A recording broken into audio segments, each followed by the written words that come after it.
And it's not that they shouldn't know, they can't know him, is that they disincline. There is a kind of ignorance that's called disinclination.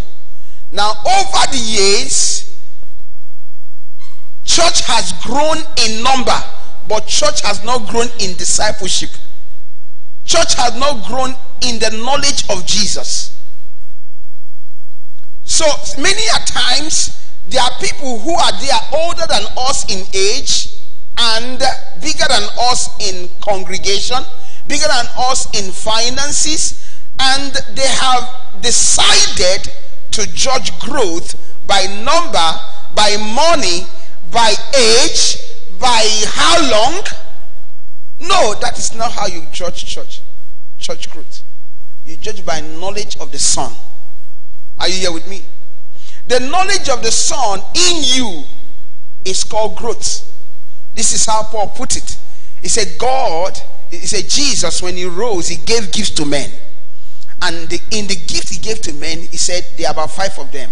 The apostles, the prophets, the evangelists, the pastors, which are teachers.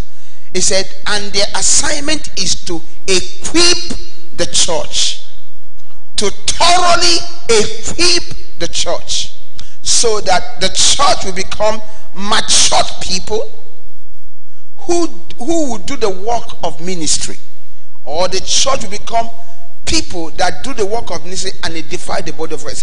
And this equipping of the church will continue until we all come to the unity of the faith, which is the knowledge of the Son. It is the knowledge of the Son that is called unity of faith, the epignosis of Christ. He said, then we observe that we have become matured people.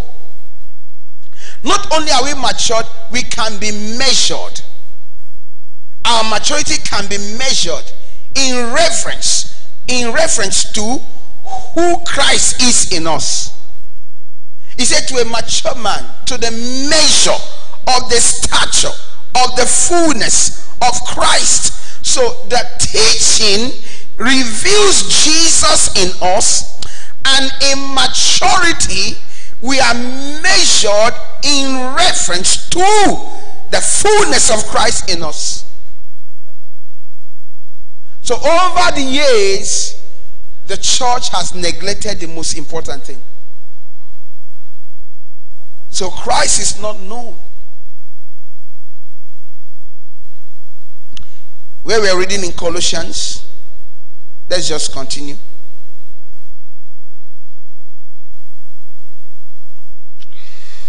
We should be in verse 16 now. Verse 16. For by him all things were created.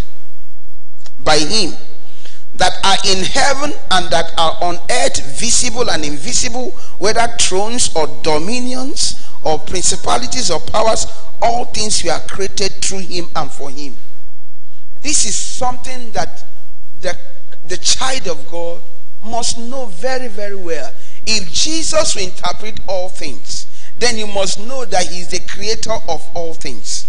Take note of how they put it. He is the creator of what? All things. And they spelled out what he created. They said visible things, he created them. Invisible things, he created them. Things in the heaven, he created them. Things on earth, he created them.